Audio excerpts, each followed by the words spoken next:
கேரளாவில் உள்ள குண்டரையில் மோகனனுக்கும் பிந்துக்கும் பிறந்த மகள் தான் கிருதி. கிருதிக்கு ஒரு 23 வயசானப்போ ஜாம்னு அவளுக்கு கல்யாணம் பண்ணி கொடுத்தாங்க. கல்யாணத்துல நிறையவே தங்க நகைகள் எல்லாம் போட்டிருந்தா. ஆனா என்ன ஆச்சுன்னு தெரியல, அந்த தாம்பத்திய வாழ்க்கை அவளால 6 மாசத்துக்கு மேல கொண்டு போக முடியல. 6 மாசத்துலயே அவ டைவர்ஸ் வாங்கிட்டா. அப்போ கிருதி 4 மாசம் பிரெக்னென்ட் கூட இருந்தா. ஆனாலுமே அவளோட தங்க நகைகள் எல்லாமே எடுத்துட்டு அவ திருப்பி வீட்டுக்கு வந்துட்டா. ஒரு 6 மாசம் ஆனதுக்கு அப்புறம் கிருதிக்கு ஒரு அழகான பொன் குழந்தை பிறந்துச்சு. அப்படி இருக்கும்போது கிருத்தியோட போன்ல ஒரு Facebookல ஃப்ரெண்ட் ரிக்வெஸ்ட் வருது. ஆனா இந்த ஒரு ஃப்ரெண்ட் ரிக்வெஸ்ட் தான் அவளோட வாழ்க்கையிலே இவ்வளவு பெரிய ஒரு திருப்பத்தை ஏற்படுத்திச்சு. இப்படி எல்லாம் நடக்கும்னு அவ கனவுல கூட நினைச்சு பார்த்திருக்க மாட்டேன். வேற ஒரு ஆள் கையில இருந்து சாகுற மாதிரியான என்ன பிரச்சனை கிருத்தியோட லைஃப்ல நடந்துச்சு. இந்த கேரளாவில் நடந்த ரொம்பவே கொடூரமான கிரைம் கேஸ பத்தி தான் நாம இந்த வீடியோவில் இப்போ முதல்ல பார்க்க போறது. வெல்கம் டு மர்ம சரித்திரம். கரெக்டா சொல்லணும்னா 2017 கிருத்திக்கு அப்போ 25 வயசு ஆகுது. கிருதி அந்த டைம் அவளோட வீட்டுல தான் தங்கிட்டு இருந்தா. டெலிவரிக்கு அப்புறம் நல்லபடியா தன்னோட பொன் குழந்தைய பாத்துட்டு வந்துட்டு இருக்கிற டைம்ல தான் தன்னோட Facebookல ஒரு ஃப்ரெண்ட்ஷிப் ரிக்வெஸ்ட் வருது. வைஷாக் என்ற பேர்ல ஒரு ரிக்வெஸ்ட் தான் வந்திருக்கிறது. ஃப்ரெண்ட்ஷிப் ரிக்வெஸ்ட் அக்செப்ட் பண்ணதுனாலேயே வைஷாக் என்ற ஆளு கிருத்திக்கு மெசேஜ் பண்ண ஆரம்பிச்சாங்க. வைஷாக் அனுப்புற மெசேஜுக்கு கிருதி ரிப்ளையும் கொடுத்துட்டு இருந்தா. கிருதி டிவோர்ஸ் ஆனதுக்கு அப்புறம் கூட யார்கிட்டயும் அவ்வளவா பேச்சுவார்த்தை வைக்க மாட்டா. வைஷாகோட கேரிங்கும் ரெஸ்பெக்டும் நிறைஞ்ச அந்த மெசேஜ் எல்லாம் பார்த்து கிருத்திக்கு ரொம்பவே மன நிம்மதி கொடுக்கற ஒரு டைம் ஆயிருந்துச்சு. அது வைஷாக் ஒரு நல்ல ஆள் ஆயிருப்பா என்று நினைச்சுதான் அவளோட ப்ராப்ளம்ஸ், அவளோட மன வேதனை எல்லாமே வைஷாக் கிட்ட ஷேர் பண்ணிட்டு இருந்தா. வைஷாக் கல்ஃப் கண்ட்ரில வேலை பாக்குற ஒரு நபர். அவர் சொன்னது, என்னோட ஊரு கொல்லம், சோ நான் ஊருக்கு வரும்போது உன்னை வந்து பாக்குறேன்னு. எப்படி ஆனாலும் கிருத்தியும் வைஷாக்கும் நிறைய நேரம் ஆன்லைன் சேட்டிங்லயே டைம் ஸ்பெண்ட் பண்ணாங்க. மெசேஜ் மாதிரி ஆடியோ கால் ஆச்சு, அப்புறம் அது வீடியோ காலும் முடிஞ்சிச்சு.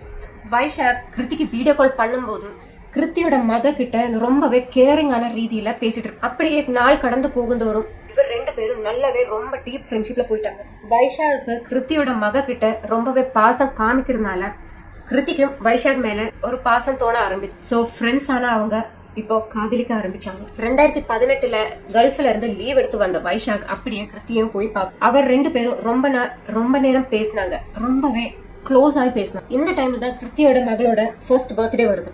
இந்த பர்த்டேக்கு நீயும் வரணும், கண்டிப்பாக வரணும் என்று சொல்லி கிருத்தி வைஷாக இன்வைட் பண்றான். பர்த்டே நாளைக்கு வைஷாக கிருத்தி எல்லாருக்குமே இன்ட்ரோடியூஸ் பண்ணி வச்சா. ஆனா என்னன்னு தெரியல, கிருத்தியோட அப்பா அம்மாக்கு இது அவ்வளவா பிடிக்கல. ஏன்னா இவங்க வைஷாக் ஒரு கம்ப்ளீட் ஸ்ட்ரேஞ்சர், என்ன ஏது அவனோட பேக்ரவுண்ட் என்னன்னு அந்த அப்பா அம்மாக்கு இவங்களோட அந்த ரிலேஷன்ஷிப் ரொம்பவே பயப்படுத்திட்டு இருந்துச்சு. இந்த டைம்ல கிருத்தியோட அப்பா கிருத்தி கிட்ட சொல்லிட்டு இருந்தாங்க, நீ வைஷாக அவ்வளவா வீட்டுல எல்லாம் இன்வைட் பண்ணாத, இந்த ரிலேஷன்ஷிப் அவ்வளவா சரியில்லை என்று சொல்லி அந்த அப்பா அந்த கிருத்திக்கு ஒரு வார்னிங் கொடுத்திருந்தாங்க.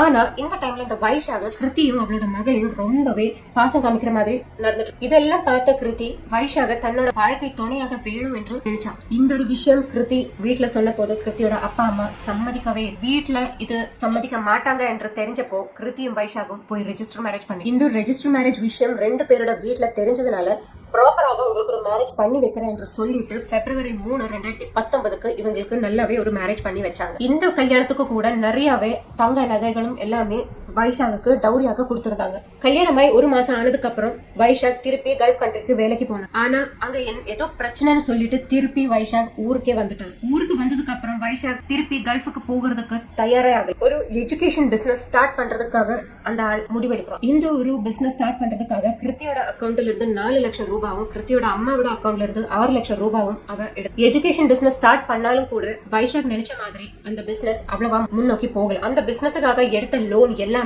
ரொம்பவே தலை மேல ஏறி நின்னுச்சு. அந்த லோன் அடைக்கிறதுக்காக கிருதியோட அம்மாவையும் கிருதியும் ரொம்பவே டிஸ்டர்ப் பண்ண ஆரம்பிச்சாரு இந்த வைஷாக். அது மட்டும் இல்லாம கிருதியோட ஆர்னமெண்ட்ஸ் கூட கேட்க ஆரம்பிச்சாங்க. கிருதியோட ஆர்னமெண்ட் சேஃபாக கிருதி லாக்கர்ல வச்சிருந்தா. சோ அந்த லாக்கர் கீ வைஷாக்கு தெரியாது எங்க வச்சிருக்காங்க.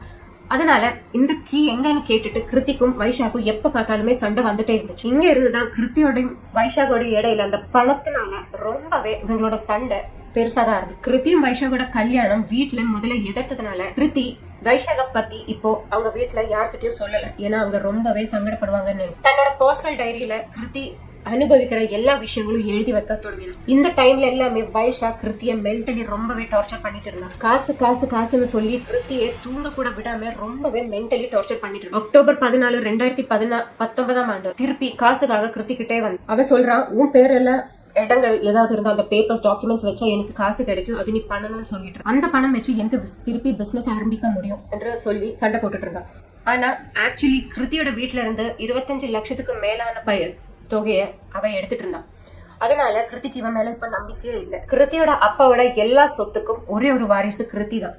சோ கிருத்தியோட சொத்துக்கள் முழுசாக கிருத்தியோட பொண்ணுக்கு தான் வந்து சேரணும்னு கிருத்தி எழுதி வச்சிருந்தேன். கிருத்தி இப்படி எல்லாம் செஞ்சிருக்கான்னு தெரிஞ்சதும் வைஷாக் கிருத்தி கிட்ட வந்துட்டு ரொம்ப பெருசாக சண்டை போட ஆரம்பிச்சு. அந்த பெரிய சண்டைக்கு அப்புறம் வைஷாக் அந்த வீட்டுல இருந்து இறங்கி போறான். அப்படி இருக்கும்போது நவம்பர் 11, 2019 ரோட்ல வச்சு கிருத்தியோட அப்பாவை வைஷாக் பாக்குறாரு. அப்படி இருக்கும்போது கிருத்தியோட வைஷாக் கிட்ட சொன்னாரு, இனிமே நீ என் குடும்பத்துக்கு வரக்கூடாது, என் பொண்ணோட வாழ்க்கையில தலையிடக்கூடாது அப்படின்னு சொன்னாரு. இதெல்லாம் கேட்டப்போ வைஷாக் திருப்பி ரொம்ப பாவத்தை போலதான் அவங்க அப்பா கிட்ட பேசிட்டு இருந்தாரு. நான் இப்ப முன்னாடியே போல இல்ல, நான் ரொம்ப பாவம், நான் இப்ப முன்னாடி போல இல்ல, எனக்கு இப்ப காசு மேல அவ்வளவா ஆசக்தி இல்ல, என்ன மன்னிச்சிடுங்க எல்லாம் சொல்லிட்டு ரொம்பவே பாவமாக அந்த அப்பா கிட்ட பேசிட்டு இருந்தாரு. நான் என் பொண்டாட்டி கூட ரொம்ப நிம்மதியாக வாழணும் தான் நான் இப்ப திருப்பி வந்தேன் அப்படின்னு எல்லாம் ரொம்ப ரொம்ப பாவமாக பேசிட்டு இருந்தாரு. ஆனா அது வைஷாகோட ஒரு ட்ரிக் மட்டும் தான் இருந்துச்சு. அவங்க அப்பா ரொம்பவே ஸ்ட்ரிக்டாவே என் பொண்ணோட வாழ்க்கையில நீ தலையிடக்கூடாது என்று சொன்னாலும் கூட கிருத்திய பாக்குறதுக்காக அப்பப்போ வைஷாக் வந்துட்டு இருந்தாரு. வைஷாக பார்த்ததுமே கிருத்தியோட அம்மா வைஷாக வீட்டுக்குள்ளேயே விடல. நீ என் பொண்ணை இனிமே டிஸ்டர்ப் பண்ண கூடாதுன்னு அந்த அம்மாவும் ரொம்பவே சொன்னாங்க. நான் என் பொண்டாட்டியை தான் பார்க்க வந்தேன், நான் இப்ப பழைய ஆளே இல்ல, எங்களோட பிரச்சனையை பேசி தீர்த்துக்கணும், அதனாலதான் நான் வந்தேன் என்று சொன்னேன். இனிமே நான் பணத்தை பத்தி அவகிட்ட பேச மாட்டேன், அந்த பணத்தை பத்தி அவகிட்ட கேட்க மாட்டேன்னு சொல்லி அந்த அம்மாவை சமாதானப்படுத்திட்டு மெல்ல அந்த வீட்டுக்குள்ள போனோம். அவங்க அம்மா சொன்னாங்க, சரி நீங்க 2 பேரும் போய் பேசிக்கோங்க, ஆனா பேசும்போது உங்களோட ரூமோட கதவை நீங்க சாத்தக்கூடாது, திறந்து வச்சுட்டே பேசணும்னு சொல்லுவாங்க. ரூமுக்குள்ள போன வைஷாக் கிருத்தி கிட்ட சொன்னது, இனிமே நான் காசை கேட்டு உன்னை டிஸ்டர்ப் பண்ண மாட்டேன், நான் திருப்பி கல்ஃபுக்கே போறேன், அங்க போய் வேலை பாக்குறேன், நம்ம முன்னாடி போல நல்லா சந்தோஷமாக வாழலாம் என்று சொன்னார். சோ இப்படியே நிறைய பேசி கிருத்திய கன்வின்ஸ் பண்றதுக்காக ரொம்பவே ட்ரை பண்ணான். இவர் பேசுற பேச்சு எல்லாமே கிருத்தியோட அம்மா வெளியில இருந்து கேட்டுட்டே இருந்தாங்க. சோ பிரச்சனைகள் ஒன்னும் இல்ல, எல்லாம் சால்வ் ஆயிடும் என்று அந்த அம்மாவும் நம்பினா. அப்படியே ராத்திரி 8:30 ஆகுது. அந்த அம்மா ரூமுக்குள்ள போய் 2 பேரும் சாப்பிடுவாங்க, சாப்பாடெல்லாம் ரெடி ஆயிருக்குன்னு சொன்னாங்க. எங்களுக்கு சாப்பாடு வேண்டாம், நீங்க சாப்பிட்டுக்கோங்கன்னு அவங்க சொன்னாங்க. இதுக்கப்புறம் அவர் பேசிக்கிட்டே இருந்தாங்க. டைம் 9 மணி ஆனப்போ வைஷாக்கு ஒரு கால் வரும். வைஷாக் அப்பவே அந்த கால் எடுத்துட்டு வீட்டுக்கு வெளியில போனாரு. இந்த டைம்ல கிருத்தியோட அம்மா அந்த ரூமுக்குள்ள போறாரு. என்னம்மா ஏதாவது பிரச்சனை பண்ணானா நீ என்ன இருந்தாலும் ஓப்பனாக சொல்லு என்று சொன்னாரு. பிரச்சனை ஒன்னும் இல்ல, இப்ப பழசு போல இல்ல, இப்ப திருந்திட்டாங்க அப்படியெல்லாம் கிருத்தி அம்மா கிட்ட சொல்லிட்டு இருந்தா. காசு கேட்டு உன்னை டிஸ்டர்ப் பண்ண மாட்டேன்னு எல்லாம் சொல்லிட்டு இருக்காரு, இது நம்பலாமான்னு எல்லாம் சொன்னான். இதெல்லாம் கேட்டப்போ கிருத்தியோட அம்மாக்கும் கொஞ்சம் நிம்மதியாச்சு. இந்த டைம்ல தான் கிருத்தியோட அப்பாவும் அந்த வீட்டுல வர்றாங்க. கிருத்தியோட அப்பா அம்மா டேபிள்ல உட்காந்து சாப்பிட்டுட்டு இருந்தாங்க. அப்பவும் அந்த ரூம்ல வைஷாவும் கிருத்தியும் என்னென்னமோ பேசிட்டு இருந்தாங்க. 9:30 ஆனப்போ கிருத்தியோட மக அந்த ரூம்ல உட்காந்து அழுதுட்டு இருந்தா. அப்ப கிருத்தியோட அம்மா வந்து அந்த மகளை எடுத்துட்டு அவளுக்கு ஃபுட் கொடுக்கறதுக்கு டைம் ஆச்சுன்னு சொல்லி எடுக்கிறாங்க. அப்போ அந்த குழந்தைய எடுத்துட்டு அப்படியே போகிறதுக்கு முன்னாடி வைஷாக் வந்து அந்த அம்மா கிட்ட ஒரு விஷயம் சொன்னாங்க. நான் இந்த ரூமோட கதவை லாக் பண்ணட்டான்னு கேட்டாரு. எதுக்கு நீ லாக் பண்ணாமே பேசுங்கன்னு சொன்னா. அது இல்ல, பர்சனலாக கொஞ்சம் விஷயம் கூட பேசுறதுக்காக இருக்கு அப்படின்னு சொன்னார். அதனாலதான் என்று சொல்லி அவர் ரொம்பவே கன்வின்ஸ் பண்ணிட்டு இருந்தாங்க கிருத்தியோட அம்மா. அப்படியே அந்த அம்மா கதவை க்ளோஸ் பண்றதுக்காக சம்மதிக்கிறார். டோர் எல்லாம் லாக் பண்ணதுக்கு அப்புறம் அவங்க பேசிக்கிட்டே இருந்தாங்க. டைம் 10:30. என்ன 10:30 ஆயிட்டும், சாப்பிடறதுக்காக இவ்வளவு நேரம் 2 பேரும் வரலன்னு நினைச்சு அந்த அம்மா அந்த டோர் கிட்ட போறாரு. தட்டுறாங்க கதவு தட்டுனப்போ வைஷாக் தான் கதவை திறந்து. வைஷாக் கதவு திறந்தப்போ அம்மா கிட்ட சொன்னது, ரொம்பவே வலி இருக்கிறதுனால அவ சீக்கிரமா தூங்கிட்டா. அது கேட்டப்போ அந்த அம்மாக்கு ரொம்பவே டென்ஷன் ஆகி சந்தேகம் தோணுச்சு. அப்பவே அந்த அம்மா ரூமுக்குள்ள ஏறி மகளை கூப்பிட ஆரம்பிச்சு. அவளை கூப்பிடுறாங்க, கை பிடிச்சு இழுக்கிறாங்க. அப்போ கூட என்னெல்லாம் பண்ணிட்டும் கூட அந்த மகள் அந்த கிருத்தி எழுந்திருக்கவே இல்லை. எங்களோட மகக்கு என்ன ஆச்சுன்னு அந்த டென்ஷன்ல இருக்கும்போது ஒரு சந்தேகத்துல வைஷாக் முகத்தை இந்த டைம்ல வைஷாக் பண்ணது கிருத்தி அந்த ரூம்ல இருந்து எடுத்துட்டு ஹால்ல கொண்டு போய் வச்சார். அப்பவே கிருத்தியோட அம்மா கொஞ்சம் தண்ணி எடுத்துட்டு வந்து கிருத்தியோட முகத்துல தெளிக்கிறாங்க. ஆனா என்னெல்லாம் பண்ணிட்டும் கூட கிருத்தி எழுந்திருக்கவே இல்லை. மயக்கம் போட்டிருப்பான்னு நினைச்சு அவளோட முகத்துல திருப்பி தண்ணி தெளிச்சுட்டு இருந்தா. இப்படி எல்லாம் பண்ணிட்டு இருக்கிற டைம்ல வைஷாக் அப்பவே கார்ல இருந்து போகிறதுக்காக ரெடி ஆயிட்டு வைஷாக் அங்கிருந்து தப்பிக்க போறான்னு நினைச்ச அந்த அப்பா காருக்கு முன்னாடி வந்து நின்னாங்க. அந்த அப்பாவை இடிக்கிற மாதிரி போயிட்டு வைஷாக் அங்க இருந்து டர்ன் பண்ணி சீக்கிரமாக எஸ்கேப் ஆயி அப்பவே அப்பாவும் அம்மாவும் மகளை எடுத்துட்டு ஹாஸ்பிட்டல் போனாங்க. டாக்டர் சொன்னது, உங்க மக இறந்துட்டான்றதா, மூச்சு திணறல் காரணமாக தான் உங்க மக இறந்தது அப்படின்னு டாக்டர் சொன்னாங்க. அப்பவே அந்த ஏரியால இருக்கிற போலீஸ் ஸ்டேஷனுக்கு கிருத்தியோட அப்பா கம்ப்ளைண்ட் கொடுத்தாங்க வைஷாக் மேல. போலீஸ் வைஷாகோட பாஸ்போர்ட் எல்லாமே ஏர்போர்ட்ல பிளாக் பண்றாங்க. அவன் தப்பிச்சு போக கூடாது என்று நினைச்சு பஸ் ஸ்டாப்ல, ரயில்வே ஸ்டேஷன்ல எல்லாமே போலீஸ் ரொம்ப தீவிர விசாரணை பண்ணிட்டு இருந்தாங்க. ஆனா அடுத்த நாளே 3 மணி அளவுல அவன் பக்கத்துல இருக்கிற போலீஸ் ஸ்டேஷனுக்கு வந்து ஹாஜரானா.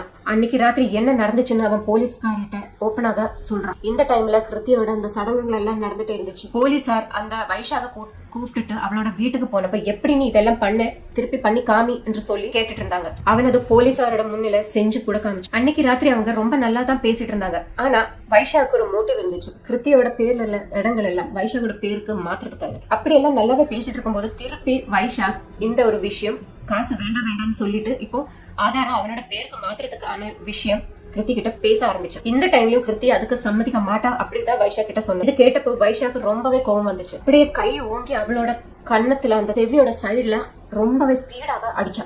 அதுக்கப்புறம் அந்த பக்கத்துல இருக்கிற தலுகனை எடுத்துட்டு கிருத்தியோட வாய் மூஞ்சி எல்லாமே மூடிட்டு அவளை மூச்ச திணற வச்சு கொண்டு அந்த ரூமோட ஃபேன் ரொம்ப ஸ்பீட்ல ஓடிட்டு இருந்ததுனாலையும் அந்த வீட்டுல டிவி ஆன் ஆயிருந்தனாலையும் இதெல்லாம் யாருமே கேட்கவே. வைஷாகோட அந்த கோவம் தீர்ற வர அந்த தலைவன் அப்படியே பிடிச்சு பிரஸ் பண்ணிட்டே இருந்தா. அப்படிதான் கிருதி இறந்து போறது. போலீஸ் அந்த கேள்வி கேட்டதுல வைஷாக் சொன்னது, நான் வேணும்னு பண்ணல, நான் கொல்லணும்னு போல, ஆக்சுவலி நான் நல்லாவே பேசிட்டு இருந்தேன், சடனா கோவம் வந்ததுனால எனக்கு அப்படி பண்ண வேண்டிய சூழ்நிலை வந்துச்சுன்னு தான் சொல். வைஷாக்கு எதிர இந்த ப்ரூஃப் எல்லாமே ரொம்ப ஸ்ட்ராங்காக இருக்கிறதுனால வைஷாக அரெஸ்ட் பண்ணாங்க. ஆனா ஒரு பிரச்சனை இருக்கு. இந்த கொலை கேஸ் பிரதிக்கு 4 மாசம் ஆனதுக்கு அப்புறம் ஜாமீன் 4 மாசத்துக்கு அப்புறம் ஜாமீன்ல வந்த இந்த வைஷாக் வேற கல்யாணம் பண்ணிக்கிட்டாரு என்றும் வேறொரு பாஸ்போர்ட் எடுத்து ஊரை விட்டே போறதுக்காக ரெடி ஆயிட்டாரு பல நியூஸ்லயும் சொல்லப்படுது. வைஷாக் 4 மாசத்துலயே வெளியில வந்ததுக்கு அப்புறம் இந்த கிருத்தியோட அப்பா இப்பவும் நியூஸ் சேனல்ல சொல்ற விஷயம், யூடியூப்ல என்ன நம்மளோட லாஸ் எல்லாம் ஏன் இப்படி இருக்கு, இந்தியன் லாஸ் எல்லாமே ஏன் இந்த மாதிரி இருக்கு அப்படின்னு எல்லாம் சொல்லிட்டு ரொம்பவே மனம் பேசுற வீடியோ இப்பவும் உலகத்துல எங்கேயும்